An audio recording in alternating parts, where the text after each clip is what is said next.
இந்த பூமியில் இறுதி சுவாசம் இருக்கிற இறுதி நொடி வரை புரட்சி தலைவர் தான், புரட்சி தலைவி அம்மா தான், இரட்டை இலைகள் தான், புரட்சி தமிழர் எடப்பாடியார் தான், கழகம் தான் என்று சொல்லி உறுதியேற்று நிற்கிற பேரன்பிற்குரிய கழக தொண்டர்களே, தோழர்களே, உங்கள் அனைவரையும் முதற்கண் வணங்குகிறேன். மே தின விழா எல்லாரும் சேர்ந்து பல பேரை கொண்டாடுகிறதற்கு நாட்கள் இருக்கிறது. ஆண்டில் ஒரே ஒரு நாள் உலகம் முழுவதும் சேர்ந்து இந்த உலகத்தையே உருவாக்கி இருக்கிற தொழிலாளர்களை கொண்டாடுகிற நாள் இந்த நாள். உழைப்பாளர்களினுடைய திருநாள். எனக்கு முன்னால் அன்பழகன் மரியாதைக்குரிய ராமகிருஷ்ணன் அவர்கள் சொல்லி பேசினார், எல்லா காலமும் இப்படியாக இருந்ததில்லை. இன்றைக்கு இருப்பதை போல வாக்களித்து நமக்கான தலைவர்களை நாம் தேர்ந்தெடுத்து நமக்கு ஒரு பிரச்சனை என்றால் அவர்களிடம் போய் நிற்கிற காலமாக எல்லா காலமும் இருந்ததில்லை. ஆளுகிறவன் எவன் என்றே தெரியாது. ஆங்காங்கே பண்ணையார்கள், ஆங்காங்கே முதலாளிகள் இருப்பார்கள். அவன் சொல்லுகிற வகையில் வேலை செய்ய வேண்டும். அப்படி ஒரு காலம் இருந்தது. ஒரு நாளைக்கு 20 மணி நேரம் வேலை வாங்கினான். மாடுகளை விட கொடுமையாக மனிதர்கள் துன்புறுத்தப்பட்ட காலம் ஒன்று இருந்தது. நான் உங்களுக்கு சொல்லுகிறேன் அன்பு சொந்தங்களே, இன்றைக்கு இவ்வளவு விளக்குகள் எரிகிறதே, இந்த விளக்குகள் கண்டுபிடிக்கப்பட்ட போது முதலாக இந்த விளக்குகள் லைட் புழக்கத்திற்கு கொண்டு வரப்பட்ட போது ஐரோப்பிய நாடுகளிலே இந்த விளக்குகளை தேடி தேடி உடைத்தார்கள் தொழிலாளர்கள். ஏன் தெரியுமா? இந்த விளக்குகள் எரிவதற்கு முன்னால் குறைந்தபட்சம் இருட்டான பிறகாவது வீட்டிற்கு போய்விடலாம். இவை எரிய தொடங்கிய பிறகு இரவு நேரத்திலும் வேலை செய்ய வேண்டிய கொடுமை நடக்கிறதே என்று சொல்லி யார் மீது கோபத்தை காட்டுவது என்று தெரியாமல் விளக்குகளின் மீது கோபத்தை காட்டிய காலம் இருந்தது. அப்படிப்பட்ட காலத்திலே தான் 1886 அமெரிக்க நாட்டிலே இருக்கிற சிகாகோ மாகாணத்தில் தொழிலாளர்கள் ஒன்று கூடி 20 மணி நேரம் எல்லாம் வேலை செய்ய மாட்டோம், 8 மணி நேர வேலை, 8 மணி நேர ஓய்வு, 8 மணி நேர உறக்கம், இதுதான் இனிமேல் தொழிலாளர்களுக்கான சட்டமாக இருக்க வேண்டும் என்று சாதாரண தொழிலாளி தெருவிலே இறங்கி போராடினான். போராடியவனை சுட்டு தள்ளினார்கள், வேட்டையாடப்பட்டார்கள். அந்த தொழிலாளர்கள் அவனுடைய உடம்பிலே இருந்து வெடித்து கிளம்பிய ரத்தத்திலே நனைந்த அவனுடைய சட்டையை தூக்கி பிடித்து தொழிலாளர்கள் முழக்கமிட்டார்கள், இந்த ரத்தம் தோய்ந்த கொடி இனி நம் கொடியாக இருக்கட்டும், நமக்கான உரிமை உலகம் முழுவதும் பிறக்கட்டும் என்று சொன்னார்கள். அப்படி அந்த ரத்தத்தில் செங்குருதியில் உருவான தினம் இந்த மே தினம். அத்தனை பேர் செத்து இந்த மே தினத்தை நமக்கு கொடுத்தான். எனக்கு முன்னால் அண்ணன் குறிப்பிட்டு சொன்னதை போல எதற்காக இந்த மே தினம் வரலாற்றில் கொண்டாடப்படுகிறதோ அந்த காரணத்திற்கு எதிராகவே சட்டத்தை கொண்டு வந்தவர்களுடைய கொலைகார ஆட்சி இன்றைக்கு தமிழ்நாட்டிலே நடந்து கொண்டிருக்கிறது.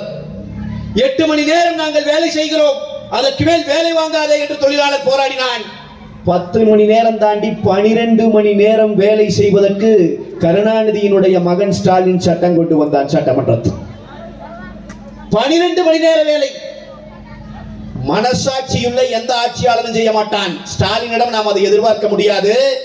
12 மணி நேர வேலை என்று சட்டம் வந்தவுடன் புரட்சி தமிழர் எடப்பாடியார் சொன்னார், தமிழ்நாட்டை ஸ்தம்பிக்க வைப்போம், தெருவிலே இறங்கி போராடுவோம். இதோ இன்றைக்கு நிகழ்வு நடத்தி கொண்டிருக்கிற இந்த அண்ணா தொழிற்சங்க பேரவை ஆற்றல் மிகு குரல் எழுப்பியது, தொலைச்சு போடுவோம் சொன்னோம்.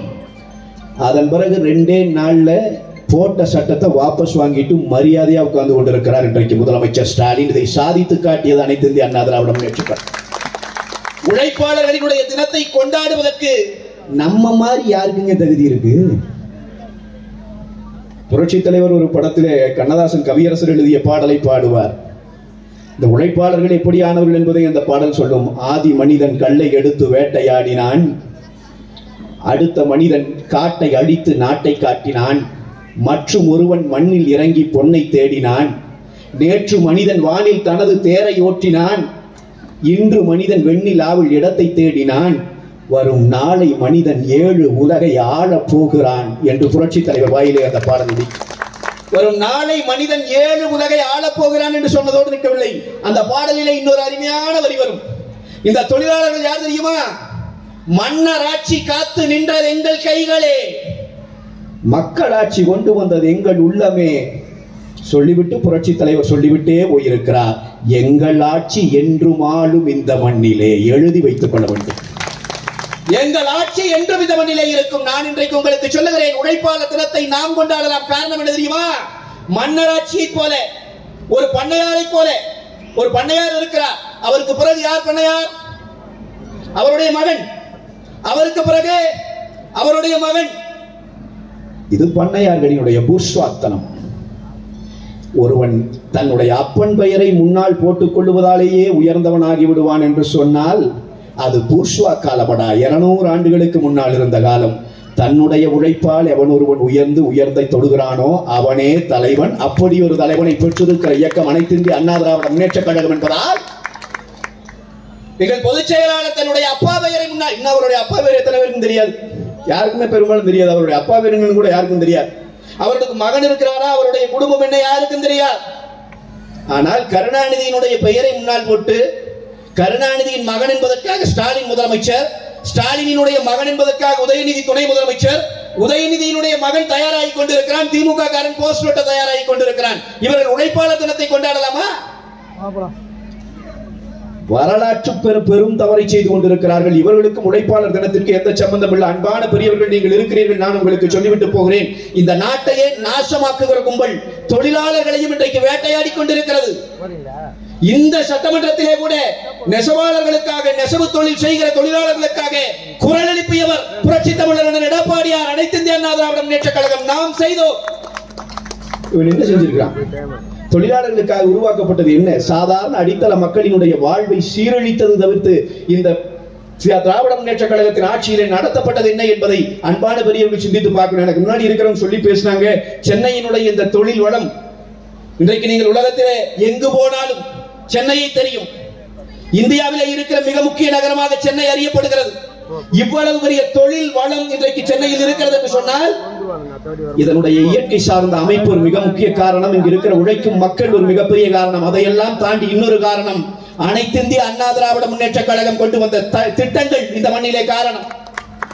உழைப்பதற்காக ஊர்ல இருந்து, எல்லா ஊர்ல இருந்து வர்றாங்க. எங்க ஊர் கோயம்புத்தூர்ல இருந்து நிறைய பேர் வருவாங்க, தென் மாவட்டங்களில் இருந்து நிறைய பேர் சென்னைக்கு வருவாங்க. நீங்க இந்த கூட்டம் கேட்டுக் கொண்டிருக்கிறவர்கள் நான் சொல்லுகிறேன், சென்னையினுடைய பூர்வ குடிகளாக எல்லாரும் இல்லை, பல ஊர்களிலே இருந்து வந்திருக்கிறோம்.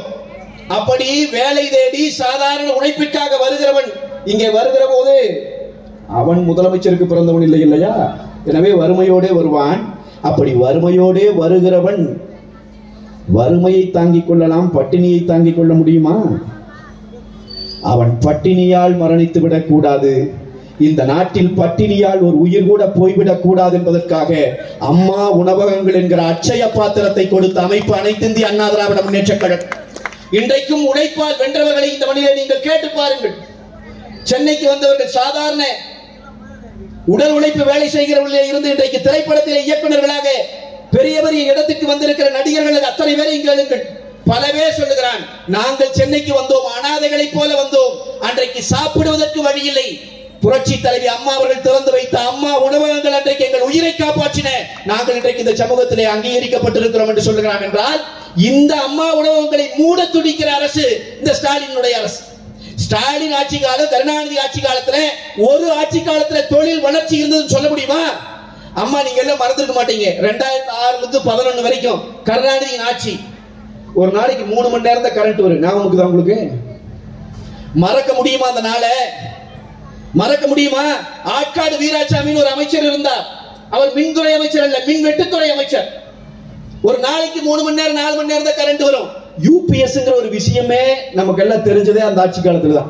ஓ இப்படி ஒண்ணு இருக்குடா, வீட்டுல வாங்கி வச்சுட்டா எரியும்டான். அது வரைக்கும் யூபிஎஸ் எல்லாம் ஆறுகண்டா. ஏன்? மின்சார உற்பத்தியே இல்லை. கரண்ட பார்த்தா கடவுளை பார்த்த மாதிரி மக்கள் ஓடுவான். கரண்ட் வந்துருச்சு, கரண்ட் வந்துருச்சு, கரண்ட் வந்துருச்சுன்னு இப்படி ஒரு நிலை இருந்தது. அந்த காலகட்டத்தில் தான் தமிழ்நாட்டில் இருந்த சிறு குறு தொழில்கள் முழுமையாக மூடப்பட்டன. இவன் சொல்றான் இல்லையா, மோடி அவர்கள் குஜராத்தை வளமான மாநிலமாக மாற்றி விட்டார்னு. மோடி எங்கடா மாத்தினாரு? மாத்தினதே கருணாநிதியும் ஸ்டாலின் தான். இவன் கரண்ட பூரா கட் பண்ணி விட்டா, இங்கிருந்த தொழிலாளர் பூரா அங்க போய் தொழில் ஆரம்பிச்சா அந்த மாநில வளமாயிருச்சு, இந்த மாநிலத்தில் தொழிலாளர்கள் வேலை இழந்தார்கள். இதுதான் சத்தியமாக நடந்தது. இன்றைக்கு ஸ்டாலினுடைய அரசாங்கம், நான் சொல்லுகிறேன், இந்த பகுதியிலே திமுகவினுடைய கூட்டணி கட்சிக்கு வாக்களித்த அன்பு மக்கள் வெல்ல வைத்திருக்கிறார்கள். சரி, தவறு செய்து விட்டோம், இன்னும் 10 மாதம் தான் பொறுத்து தொலைப்போம், அது அல்ல பிரச்சனை. நான் இந்த மக்களிடமே சொல்லுகிறேன், ஸ்டாலின் ஆட்சிக்கு வந்து இந்த 5 ஆண்டுகள், இந்த 4.5 ஆண்டுகளில் தமிழ்நாட்டில் 1000 சிறு குறு தொழில்கள் மூடப்பட்டிருக்கின்றன. 1000 தொழிற்சாலைகள் மூடப்பட்டிருக்கின்றன. MSME ஏதாவது ஒரு வார்த்தை வாய் திறந்து பதில் சொல்லுவாரா ஸ்டாலின் எப்படி நடந்துச்சுன்னு? இன்றைக்கு இருக்கிற இந்த தொழிலை காப்பாற்றுவதற்கு ஏதாவது ஒரு திட்டம் ஸ்டாலின் இருக்கா? ஒண்ணுமே இல்லைங்க. தொடர்ச்சியா இந்த நாட்டை கொள்ளையடிப்பது தவிர்த்து வேற எதுவும் இல்லை. நான் அம்மா இத்தனை பேர் இருக்கிறீங்க, உங்களுக்கு சொல்றேன், நாங்க குற்றச்சாட்டு வச்சா பரவாயில்ல. எனக்கு முன்னாடி மரியாதைக்குரிய ஆற்றல் மிகு மாவட்ட செயலாளர் அவர்கள் செய்திகளை சொன்னார். திமுகவினுடைய ஆட்சி எவ்வளவு மோசம் சொன்னார். நாங்க சொல்லல, திமுகவில இருக்கிற ஒரு அமைச்சர் அவர் சொன்னார். திமுக ஆட்சிக்கு வந்து 2 வருஷத்துல ஸ்டாலினுடைய மகன் உதயநிதியும் ஸ்டாலினுடைய மருமகனும் சபரீசனும் சேர்ந்து 30,000 கோடி ரூபாய்களை கொள்ளையடித்து வைத்திருக்கிறார்கள். அந்த பணத்தை எங்கே முதலீடு செய்வது என்று தெரியாமல் அவர்கள் தவித்துக் கொண்டிருக்கிறார்கள் என்று நான் சொல்லல, எங்க மாவட்ட செயலாளர் சொல்லல, எங்க பொதுச் செயலாளர் சொல்லல, சொன்னவர் ஸ்டாலின் அரசாங்கத்திலே இருக்கிற அமைச்சர். நீ என்ன செய்திருக்கணும்? 30,000 கோடி. நான் எல்லா கூட்டத்திலையும் சொல்லிட்டே வர்றேன். அம்மா எல்லாம் நினைச்சுக்கிறீங்க என்னமோ கோடி கோடின்னு பேசுறானுங்க, என்னமோ இருக்குமா டாக்குது தெரியும். கோடினா அப்படி இல்லை. நம்மளுக்கு தெரிஞ்ச கோடி தெருக்கோடி தான் நமக்கு தெரியும். அதை விட்டா நமக்கு என்ன கோடி தெரியுங்க? செத்தா போடுவான் புகுந்தூட்டு கோடி பிறந்தூட்டு கோடின்னு. அந்த 2 கோடி நமக்கு தெரிஞ்ச கோடி. நான் சொல்ற கோடி அந்த கோடி இல்லை, இவன் அடிச்சு வச்சிருக்கிற கோடி. அம்மா 100 லட்சம் சேர்ந்தா 1 கோடி. அது மாதிரி 1 கோடி 10 கோடி 100 கோடி 1000 கோடி 10,000 கோடி 30,000 கோடி. 2 பேர் 2 வருஷம் அடிச்ச தொகை. சொன்னது யார்? திமுகவின் அமைச்சர். நடவடிக்கை எடுத்து கொள்ளையடிச்சவனை கைது பண்ணுவான்னு பார்த்தா எந்த அமைச்சர் சொன்னாரோ அவரை டிஸ்மிஸ் பண்ணி வேற துறைக்கு போட்டு. அதனோட திமுக நீ ஒருத்த மட்டும் உண்மை பேசிட்டு இருக்கிற, ஆட் மேன் அவுட். அந்த அமைச்சரை முடிச்சு விட்டுட்டான். அடிச்ச பணம் எங்க? யாருக்கும் தெரியாது. எனக்கு முன்னாடி அண்ணன் சொன்னாங்க பாருங்க, சாதாரண உழைக்கும் மக்கள் வீட்டுல புரட்சி தமிழர் எடப்பாடியார் இருக்கிற போது பொங்கலுக்கு 2,500 ரூபாய் பணம் கொடுத்தாரு. இந்த பணம் கொடுக்கும் போது கூட அண்ணன் ஒரு வேலையை செஞ்சாங்க. கவர்ல ஓட்டு கொடுக்க கூடாதுன்னு சொல்லிட்டாங்க ரேஷன் கடையில. ஏன் தெரியுங்களா? யாராவது ஒரு சாதாரண ஒரு கிராமத்துல, கடைக்கோடி கிராமத்துல ஒரு கண் தெரியாத அம்மா, படிக்க முடியாத அம்மா ஒருத்தர் போறாங்கன்னு வைங்க, கவருக்குள்ள இருந்து ஒரு நோட்டை அங்க இருக்கிற ஊழியர் ஒருத்தர் எடுத்துட்டு கொடுத்துட்டான்னா தெரியாது. அந்த அம்மா வாங்கிட்டு வீட்டுக்கு வந்து மறுபடியும் போய் வாங்க முடியாது. அப்படி இருக்க கூடாதுங்கிறதுக்காகத்தான் கவர் கூட போடாத 500 ரூபாய் நோட்டை தனித்தனியா காட்டி 2,500 கையிலே கொடுக்க வேண்டும் என்று சொன்னார் புரட்சி தமிழர் எடப்பாடியார். கொடுத்தார்கள், எல்லாரும் வாங்கினார்கள். இப்பொழுது இந்த சந்திலே நின்று கூட்டம் கேட்டுக் கொண்டிருக்கிற திமுக நண்பர்கள் கூட அன்றைக்கு வாங்கினார்கள். அவர்களுக்கும் சேர்த்துத்தான் நாம் கொடுத்தோம். அவர்கள் தான் முதலிலே வாங்கினார்கள், பிறகுதான் நாம் வாங்கினோம். அது நாம் கொடுத்து விட்டு வாங்குகிற பழக்கம் தான் நமக்கு. 2,500 ஏன் கொடுத்தார்? இவன் நினைச்சுக்கிறான் 2,500 கொடுத்ததுனால மிகப்பெரிய மாற்றம். அப்படி அல்ல. கொரோனா முடிஞ்சிருந்த காலம், பண்டிகை வருகிறது, நல்ல வசதியான வீட்டில் இருக்கிற குழந்தைங்க புது துணி போட்டுட்டு இனிப்புகளோட அந்த பண்டிகையை கொண்டாடும். அதே தெருவிலே வசதி இல்லாத குழந்தைகள் இருப்பார்கள், சாதாரண உடல் உழைப்பு தொழிலாளியின் குழந்தைகள் இருப்பார்கள், ஆட்டோ ரிக்ஷா ஓட்டுகிற தொழிலாளியின் குழந்தைகள் இருப்பார்கள். சாதாரண தொழிலாளிகளின் குழந்தைகள், இந்த வசதியான குழந்தைகள் அன்றைக்கு அந்த விழாவை கொண்டாடுகிற போது அதை பார்த்து ஏங்கி போய்விடக் கூடாது, இந்த வறுமையினுடைய துயரம் குழந்தைகளுக்கு தெரிந்துவிடக் கூடாது என்று சொல்லித்தான் 2,500 ரூபாயை பொங்கல் பரிசாக ரேஷன் கடைகளிலே கொடுக்க சொன்னார். அதுதான் புரட்சி தலைவி அம்மாவின் வளர்ப்பு, அதுதான் அதிமுக. அதனால கொடுத்தவையே. எங்க மாவட்ட செயலாளர் அண்ணா அழகா குறிப்பிட்டு சொன்னாங்க. அன்னைக்கு ஸ்டாலின் என்ன சொன்னார்? 2,500 பத்தாது, 5,000 கொடுக்கணும். ஆமா, அது வேற அண்ணன் பார்க்க 2,500 பத்தாது, 5,000 கொடுக்கணும், அதனால இன்னொரு 1,500 கொடுத்துருங்கன்னா அப்படிதான் சொன்னார் அவர்.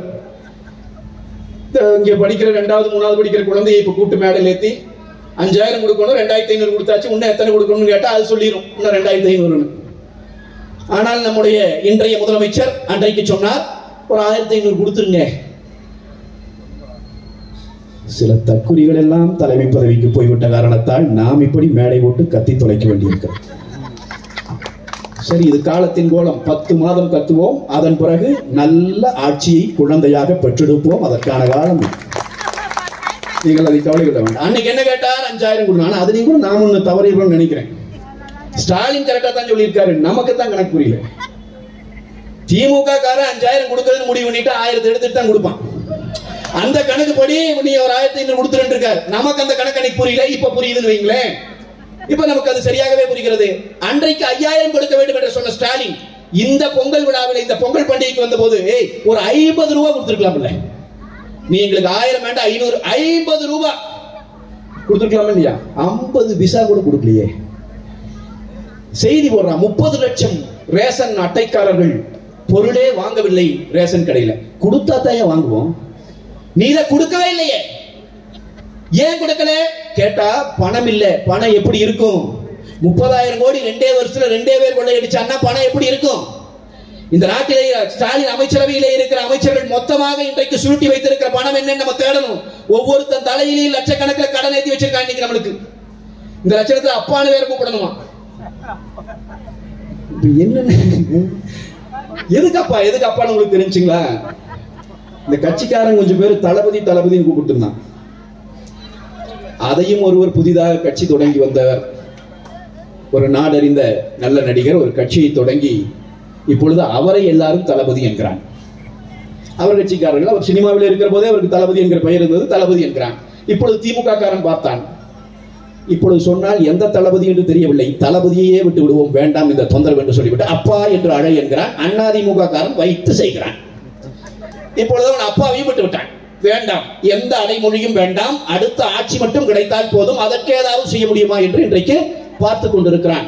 இந்த அமைச்சர்களுடைய நிலைமை இன்னைக்கு படுமோசமா போயிட்டு இருக்கு. அம்மா நீங்க எல்லாம் உட்காந்துக்கிறீங்க, 2 செய்தி நான் சொல்லிட்டு போறேன், அதுக்கு மேல உங்க முடிவு நான் விட்டுட்டு போறேன். இந்த அமைச்சர்கள் என்ன பேசுறான்?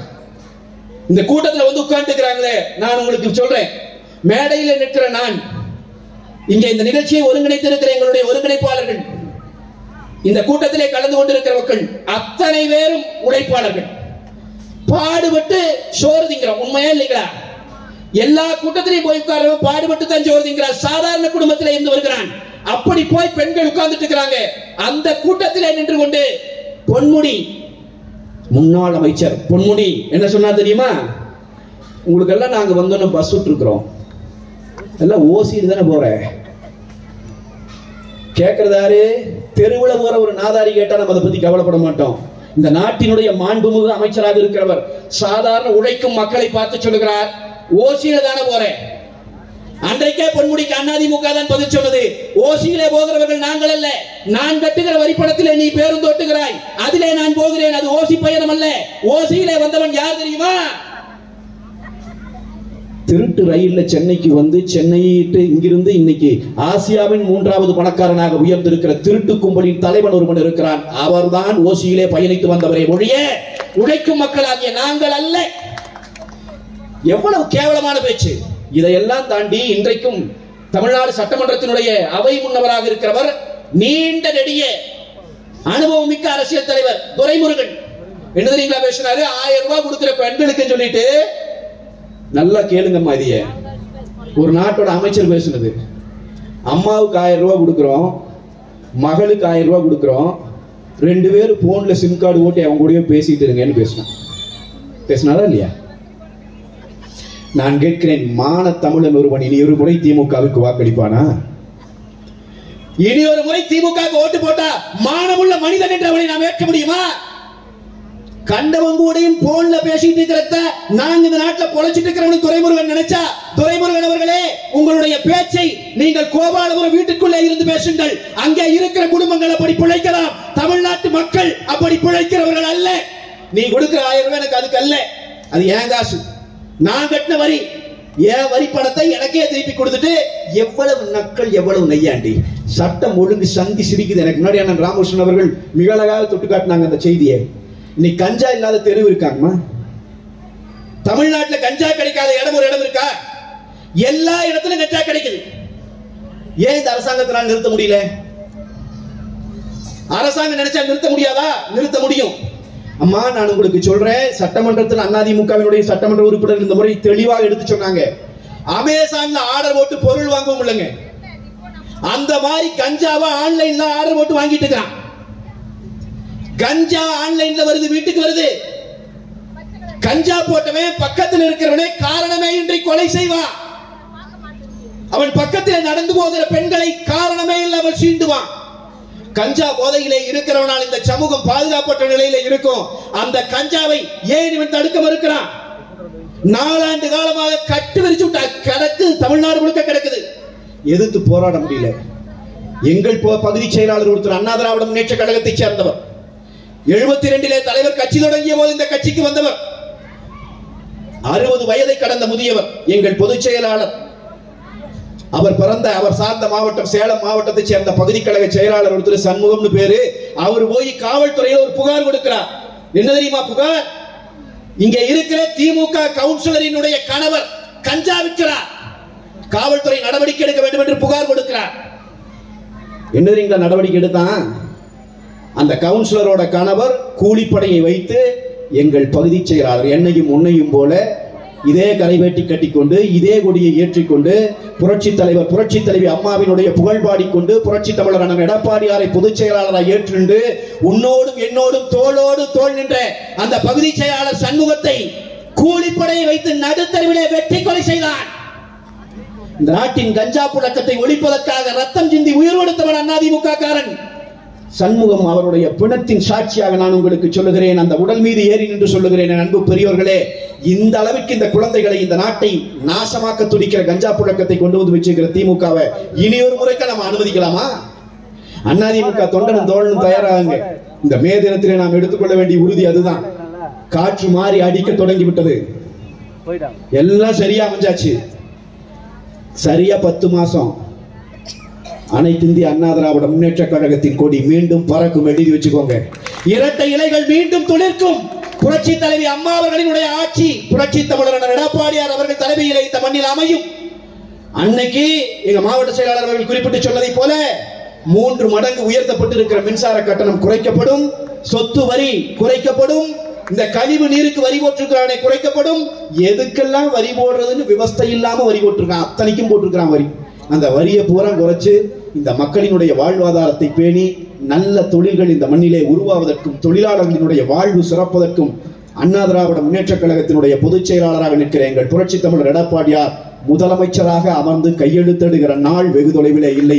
அந்த நாள் வரப்போகிறத அதை நோக்கி ஓடணும். இத்தனை வேலையை பண்ணிட்டு இருக்கிற திமுக மறுபடியும் இருக்கா விட்டுறக்கூடாது. அன்பான பெரியவங்க பெற்றவங்க உங்ககிட்ட நான் சொல்லிட்டு போறது தான், இந்த குடும்ப தமிழ்நாட்டை நாசம் செய்தது போல எவனும் செய்ததில்லை. ராஜராஜ சோழன் ராஜேந்திர சோழனுடைய பரம்பரை கூட இத்தனை ஆண்டு காலம் ஆண்டதில்லை.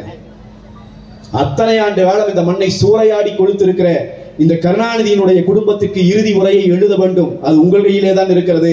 வர இருக்கிற 2026 சட்டமன்ற தேர்தல் எழுதி வச்சுக்கோங்க. மரியாதைக்குரிய அண்ணன் வெங்கடேஷ் அவர்களுக்கு நான் ஒரு கோரிக்கையை வைத்து விட்டு போவேன். மாண்புமிகு மாவட்ட செயலாளர் அவர்களுடைய அனுமதியோடு அவர்களுக்கு அந்த கோரிக்கையை நான் வைப்பேன். 2026 மே தின கொண்டாட்டம் மறக்காம என்னையவே கூப்பிடணும். நீங்க 25 மே தின கொண்டாட்டம் ஸ்டாலின் ஆட்சியில் இருக்கலாம். 26 தொழிலாளர் தினம் புரட்சி தமிழர் அண்ணன் எடப்பாடியார் அவர்களினுடைய ஆட்சியிலே நடக்கப்படும். அன்றைக்கு மேடையிலே மாண்புமிகு அவர்களே என்று அழைத்து நாம் இந்த கூட்டத்தை நடத்துவோம். கண்டவனிடம் போய் கோரிக்கை வைக்க வேண்டிய அவசியம் நமக்கு இருக்காது. நம்மவர்களே கையெழுத்து போட்டு கொடுப்பார்கள். நாட்டில் அத்தனை நல்லதும் நடக்கும். அதற்கான காலம் பிறக்கும். அதை நோக்கி நாம் நகர்வோம். இந்த மே தினத்திலே உறுதியேற்போம். தொழிலாளர் விரோத, மக்கள் விரோத, மனிதகுல விரோத திமுகவின் ஆட்சியை இந்த மண்ணிலே இருந்து அப்புறப்படுத்த வேண்டும். அது நமது முதல் கடமை என்பதை உறுதியேற்போம் என்று கேட்டு நிறைவு செய்கிறேன். நன்றி. செய்திகளை உடனுக்குடன் தெரிந்து கொள்ள நமது அம்மா இணையதள தொலைக்காட்சியை சப்ஸ்கிரைப் செய்து அருகில் உள்ள பெல் ஐகான்